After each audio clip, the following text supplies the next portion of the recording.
Buenos días y bienvenidos a Enfoque de los sábados, son las 9:08 y tengo el gusto de dirigir esta versión de Enfoque junto a mi compañero Diego Pajares, que es la persona responsable en RPP de la campaña política, particularmente con el nombre El Poder en tus Manos. Diego es un querido colega que muchas veces nos ha hecho precisiones, hecho correcciones a las inexactitudes que podamos decir o dejar de decir respecto a la complicada construcción legal de nuestro proceso electoral. Muy buenos días, Diego. ¿Cómo estás, Fernando? Muy buenos días. Un honor realmente estar contigo aquí. Un saludo a todos nuestros oyentes y televidentes. Y más que corregir errores es tratar de entender la política y el cómo están armando las reglas del juego, que cambian semana a semana, mes a mes, diría yo pleno a pleno a veces en el Congreso, ¿no? Efectivamente, anoche, si me permites, Fernando, Por favor. A las 11:59 acabó el plazo, ¿no?, para que los ciudadanos se afilien a un partido, los ciudadanos que quieran aspirar a cargos de presidente, vicepresidente, senador, diputado y parlamentario andino, ¿no?, puedan afiliarse a un partido, es decir, que el partido lleve sus fichas al Jurado Nacional de Elecciones hasta las 11:59 y que puedan ser estar aptos para postular en las elecciones 2026. Ese ha sido el hito que se ha marcado. Eso no quiere decir que se acaban las afiliaciones continúan, pero solo se va a tomar en cuenta hasta ayer, 11:59, a los afiliados que se inscribieron hasta esa hora para que sean candidatos en el 2026, en las presidenciales sobre todo. Diego, y hemos invitado al politólogo y especialista en sistemas electorales y en procesos electorales, Fernando Tuesta Soldevilla, quien ha dirigido la Oficina Nacional de Procesos Electorales, ONPE, por una parte,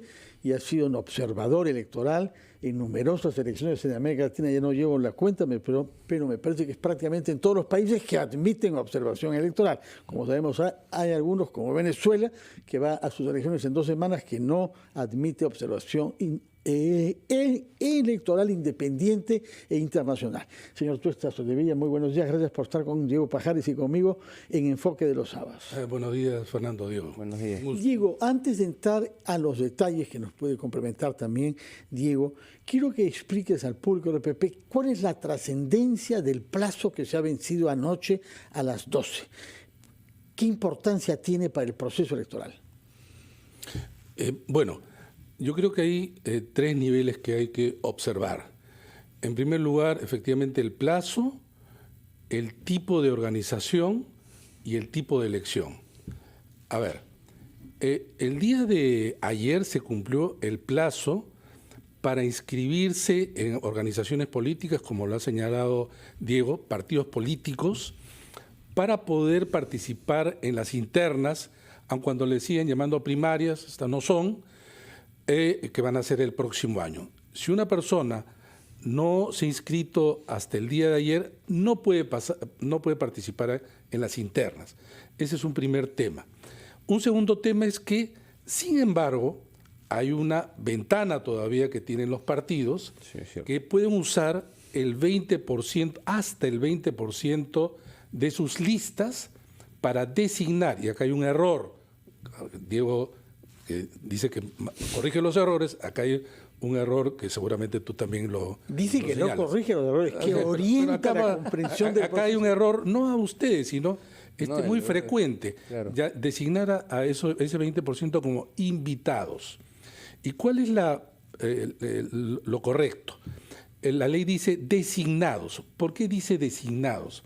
Porque el órgano competente puede usar ese 20% para señalar, sin pasar por las elecciones internas, para que participen en las listas. Estos pueden ser parlamentarias, sí, no las planchas presidenciales. Así es. Estos pueden ser miembros del partido o pueden no ser miembros del partido.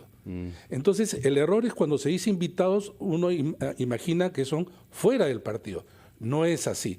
A tal punto que eso lo utilizó Acción Popular el 2021, donde no hubo, decían, ninguno fuera del partido, o sea, invitados. Puede cubrir ese 20%. Ocurre que muchas veces son los dirigentes quienes se colocan en las listas sin pasar por las internas. Esa es prerrogativa de los partidos. Se Así es invitarían la ley. a sí mismos, si se permite usar la mala expresión, se invitarían a sí mismos. Claro, ahora, también puede ser al revés, que ese 20% sean fuera del partido, no miembros del partido. Pero ¿por qué entonces han corrido hasta el día de ayer? Porque obviamente el partido quiere que se inscriban, o querían que se inscriban hasta el día de ayer, para tener libertad todavía de manejar ese 20%. Lo que sí sabemos el día de ayer, hoy día ya con certitud, es que los candidatos presidenciales de los partidos ya están inscritos, por lo menos en los padrones, y aquí hay que hacer una diferencia. Hay 30 partidos inscritos, ya sobre ellos no hay desde antes de ayer. Desde antes de ayer. Así es. Y existen un número alto, 20 partidos en proceso de inscripción. Así es. De estos, también han tenido que presentar sus padronas hasta el día de ayer, y allí deben estar incluidos los candidatos presidenciales. Claro. De esos 20, puede que no todos se inscriban. Digamos la mitad, siendo la mitad ya son como 40. Es un número altísimo, ¿no? En el caso. ¿Es el más alto número de los últimos procesos electorales? Desde el año 2000, en realidad lo que va del siglo, este es el más alto y en general en la historia, porque antes de este siglo el número no era tan alto. Un número que alcanzó los 26 en el año 2006. Y en el 2021 se inscribieron en realidad 20, pero se retiraron. Sí, hubo Solo 18, quedaron 10. No. Quedaron En el 2020, claro, 21. Sí, 21, sí. Este número Es que excesivo. vamos a tener va a sobrepasar con creces, digamos, el que ha sido el más alto número. Y si de la nos historia. comparamos con otros países de la región, por lo pronto, la mayor parte de los cuales tú has visitado como observador electoral, ¿hay otros que llegan a 40 y tantos partidos inscritos? Ya, ahora ahí viene el tema. Lo que ocurre es que el Perú no tiene la costumbre, y encima se ha castigado con la ley, de no incentivar las coaliciones o alianzas. En otros países hay un número también alto, pero participan menos. En bloques. Entonces, lo que hemos visto, por ejemplo, en Argentina, participaron 5 agrupaciones, pero en realidad eran más, y ahí vino las PASO, que justamente operó en términos de reducir el número. Había 5, pero estos 5 a su vez congregaban otros varios partidos.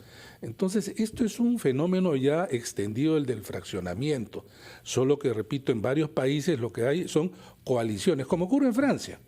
En Francia, por ejemplo, eran coaliciones, ¿no? Lo que ocurrió en Chile, en Brasil el número es alto, pero hay coaliciones. En el Perú estamos hablando de partidos tomados de manera individual. Vamos a ir a una pausa, después de la cual Diego nos va a dar algunas precisiones sobre lo que pasó anoche, porque todos hemos estado siguiendo el tema hasta las 11:59, y cuántos se inscribieron a última hora, si es que cabe decirlo, y también queremos, dado que nos ha explicado Fernando que no hay coaliciones, ¿qué hace falta para que los partidos inscritos formen alianzas y postulen no separadamente y eso reduzca mucho el número? Nos vas a decir qué cosas sabes tú sobre el tema. Pero antes de eso vamos a ir a una pausa. Los sábados particular porque Diego Pajares y yo mismo, Fernando Carballo, hemos invitado al politólogo y especialista en temas electorales Fernando Tuesta para comprender los alcances del plazo que se ha vencido el día de ayer a las 12 de la noche. Tú has estado hasta el último minuto observando, Diego, ¿y qué es lo que nos puedes informar? Así es, Fernando. Bueno, estuvimos realmente desde temprano, todo el día prácticamente afuera de la mesa de partes del Jurado Nacional de Elecciones, y notamos, sí, varias portátiles, como se les llama, ¿no? Llegaban candidatos, no solamente hoy día, han estado llegando desde hace un par de días, ¿no? Y ahí voy a ir con una pregunta también para Fernando Tuesta en un momento más, pero informar que sí hubo, notamos a las 11:45, 11:50, un candidato que llegó en moto para dejar sus últimos padrones. Sí, exacto, llegó en moto. no creo que deba decir el partido, pero llegó en moto y hubo un personero que también llegó 11:55, los agarramos saliendo, los entrevistamos, están ahí en la plataforma, nuestras plataformas digitales, porque todo lo transmitimos a través de de YouTube también.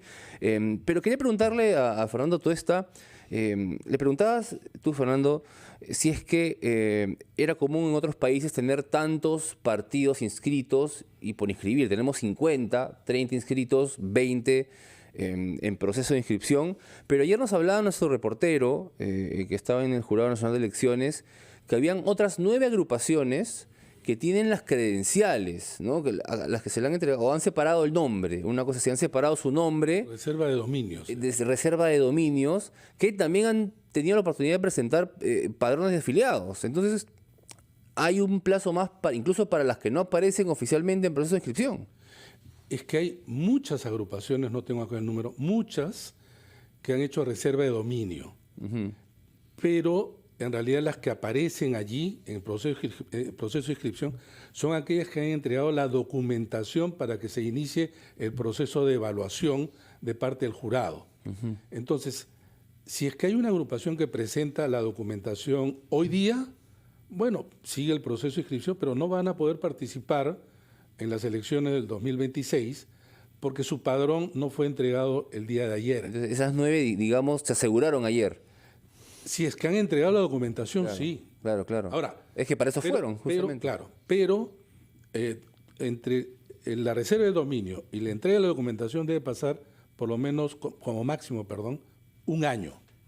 Ajá. Si que tú no cumples el año, ese proceso se cae, ¿no? Entonces, ha habido muchos casos en que no han podido cumplir. Pero entonces, ¿cuándo es la fecha en que se inscribe cada partido? Depende cuándo entregó la documentación el Jurado Nacional de Elecciones. Lo que quiere decir que con un poco de mala suerte lo que vamos a tener son elecciones para presidente y vicepresidentes y para el Congreso y para parlamentarios andinos con 59 partidos.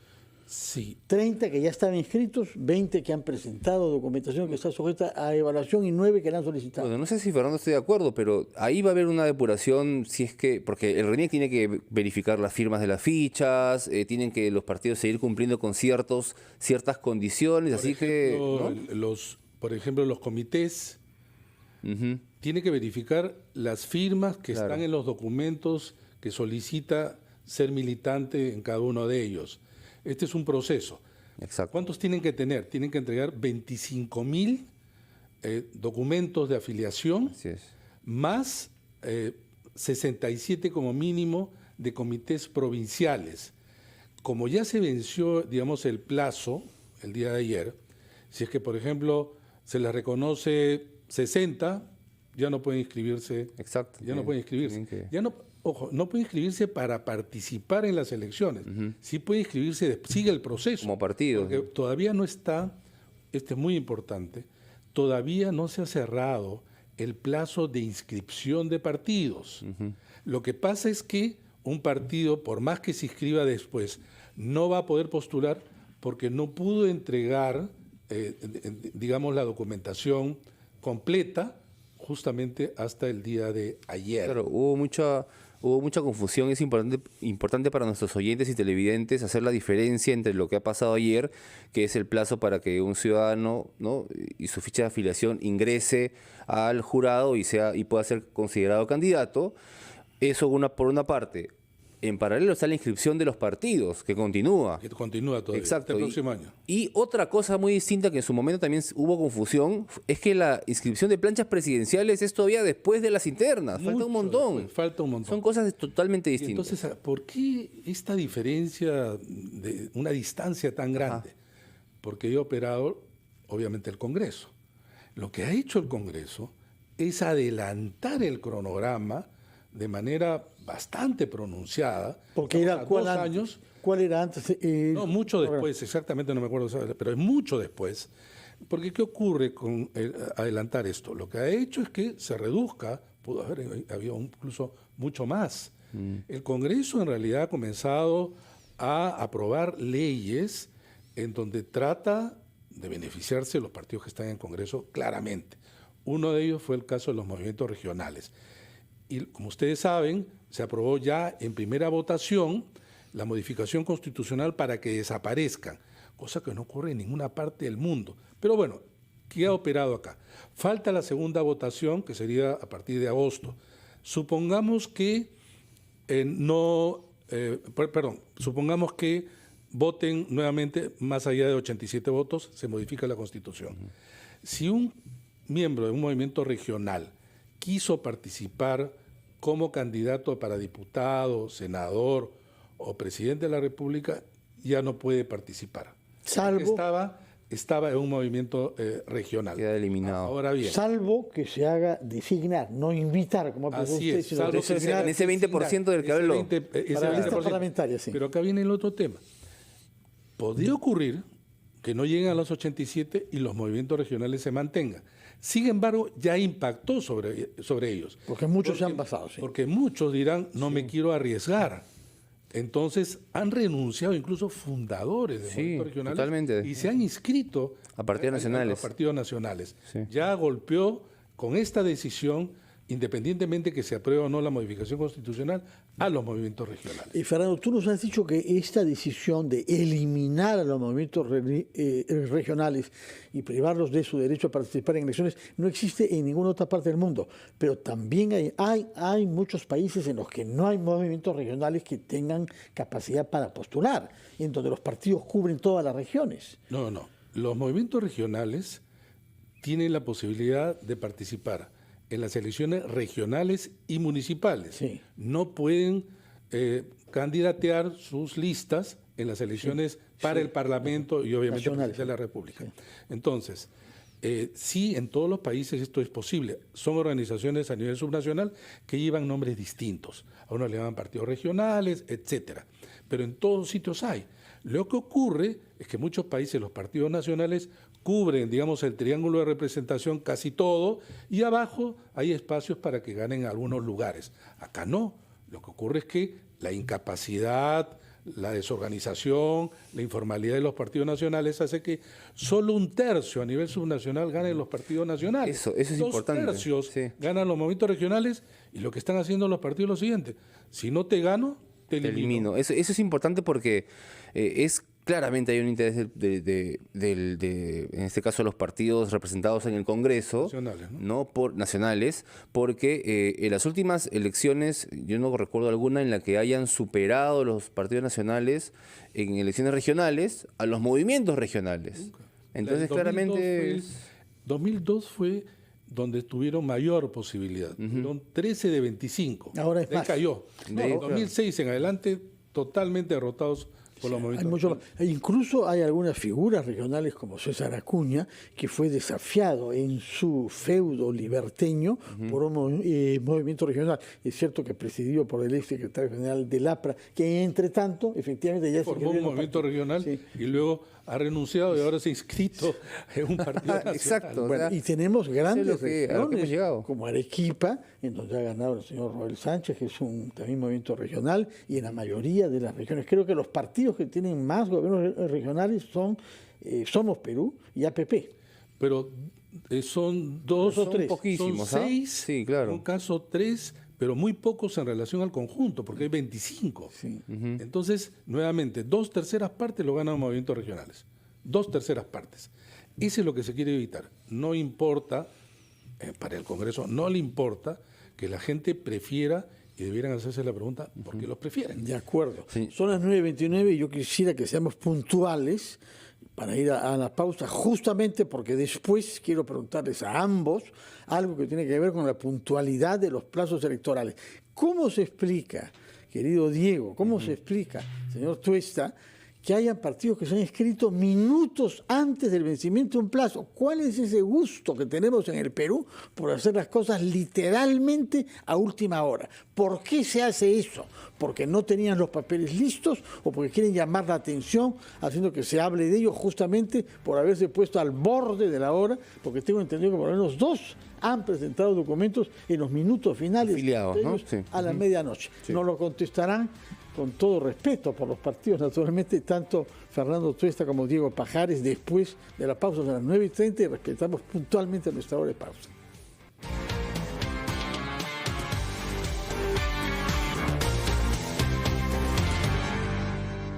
y personal.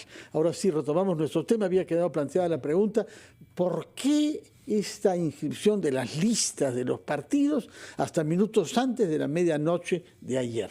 Señor Bueno, Diego yo tengo una experiencia que sucedió específicamente anoche, ¿no? Que estuvimos cubriendo con el poder en tus manos este límite, esta fecha límite, ¿no? Y es que llegó en moto, como les había anunciado este candidato, con su personera, con su asesora legal, a dejar las últimas listas, y nos acercamos a preguntarle, señor, son 6:55, ¿qué ha pasado? ¿Por qué a última hora? Y él nos hablaba pues de que su agrupación, la puedo decir porque la hemos sacado en redes y todo, es el Partido Demócrata Unido Perú, el señor Charly Carrasco Salazar, nos decía que él había estado esperando planillones que venían de regiones, de provincias, y él nos dijo, ¿cómo voy a presentar sin que, si me dicen que ya estoy yendo, señor Carrasco, tenía que esperarlos, así que los he esperado hasta el final? Y esto nos habla también de que, a ver, el jurado tiene oficinas descentralizadas, ¿no? Pero han preferido venir a Lima para poder inscribirse. Sí, acá hay dos cosas. Lo que ocurre es que las personas tenían que llevar y llenar sus solicitudes a los partidos. Los partidos lo integran a su padrón. Lo que llevan los partidos es el padrón, acompañado justamente de estas solicitudes. Los partidos han entregado padrón varios días, desde ayer hasta antes, pero también pueden actualizarlo. ¿Por qué? Porque en esos días, digamos en una semana, por poner un ejemplo, llegaron nuevas solicitudes, entonces se entregan la actualización del padrón. Eso se podía hacer hasta las 11:59. Ahora, no son listas, son miembros del partido que conforman el padrón. Ajá. Estas personas están habilitadas para ser, dentro de los partidos, candidatos que en las elecciones internas se decidirá quiénes conforman las listas, en algunos casos que se complemente con el 20% que le asiste al partido el derecho de designar personas dentro o fuera del partido. Estas listas se escriben todavía hacia el segundo semestre del próximo año. Ahora, pero tampoco podemos negar que este hito, este plazo, el que venció anoche, ha sido un plazo para que posibles candidatos, primero en las internas, evidentemente, como usted bien ha dicho, y luego a la presidencia, si es que las ganan y las pasan, se afilen de una vez. Claro, en el caso, quizá algo que está cerrado es que tenemos que encontrar en estos padrones deben estar los candidatos presidenciales de los partidos o alianzas que en el futuro probablemente se establezcan. Ahora, repito, allí están. Los parlamentarios todavía podrían ingresar, pero los candidatos presidenciales están ya en estos padrones, algunos más o menos conocidos y otros pues aparecen. Y ahí, de acuerdo. Ahora quisiera preguntarles, porque estamos acercándonos al final de nuestro diálogo, ¿cómo se explica que en nuestro país hayan tantos partidos que pretenden y logran, la mayor parte de ellos, inscribirse? ¿Qué significa? ¿Que hay una vocación política, hay un sentimiento de responsabilidad por el tema público, o lo contrario, que hay una ligereza y se está mirando la política y la participación en ella en función de otros intereses? Yo sé que la pregunta es comprometedora para esta hora de la mañana, pero que queremos algunas, por favor, orientaciones para entender este fenómeno peruanísimo de una multiplicación gigantesca de partidos que quieren participar en las elecciones. Si me permiten a mí empezar rapidísimo, para mí es complejo entender con estos años que llevo en el poder en tus manos. La campaña del 2026 la hemos empezado en junio del año pasado. Desde junio del año pasado estamos siguiendo temas de democracia, de partidos, y recién ahora, en las últimas semanas, hemos estado viendo desafiliaciones. Doy un dato muy relevante que ayer nos dio el jurado. En las últimas 2 semanas han habido 1.500 renuncias a partidos, ¿no? Que probablemente, nos decía el representante del jurado, estén afiliándose esa semana y en estos días lo a que otros. El Comercio dice en su titular de hoy, más de 18.000 personas, 18.000, es decir, la mitad del Estado Nacional, casi un poquito menos, se afilian a partidos en el último día de la inscripción. Bueno, miren, para darles algunos datos. En realidad, bueno, la idea de la reforma era abrir la oferta. Pero esto estaba asociado nuevamente con las PASO. Entonces había incentivos, pero a su vez desincentivos. Si tú no pasabas, no seguías en carrera. Al eliminar las PASO, que no es poca cosa, si hay 40 inscritos, van a haber 40 que se presenten. Ahora viene la otra parte, que es el umbral o la valla. El año 2021, de 20 listas parlamentarias, tan solo 10 cruzaron el umbral. Y entonces este es el segundo surtidor. Claro, acá va a haber un problema, porque la campaña con 40, 30, ya 20 es un montón, va a ser extremadamente complicada. O sí, 18 candidatos presidenciales, es cierto, en el 2021. Sí. Imagínate, ya no va a haber debate, ¿no? Eso es imposible. Era difícil. Y además, se ha nuevamente reincorporado el voto preferencial. Y además hay 2 cámaras. Vamos a tener, esa cartilla va a ser... Mira, en filas, vamos a tener alrededor de 40 filas. Bueno. Señor, columnas 5. Muchas gracias por decirnos las cosas como son, con la crudeza que requiere para orientarnos. Muchas gracias, Diego, por estar acá. El sábado por la mañana, después de haber pasado una noche en vela viendo quién se escribía a última hora, tenemos que poner punto final a nuestra conversación para recibir al embajador de la República, que ha creado muchos de los conceptos políticos que usamos, como izquierda, derecha, revolución, y algunos mecanismos electorales, como el balotaje, que viene directamente de una palabra francesa. Estoy hablando del señor Marc Giacomini, que al término de casi 4 años en nuestro país termina sus funciones como embajador de la República Francesa en el Perú. Vamos a hacer una pausa y recibiremos al embajador la víspera del Día Nacional de Francia, conmemoración de la toma de la Bastilla y el inicio de la Revolución Francesa.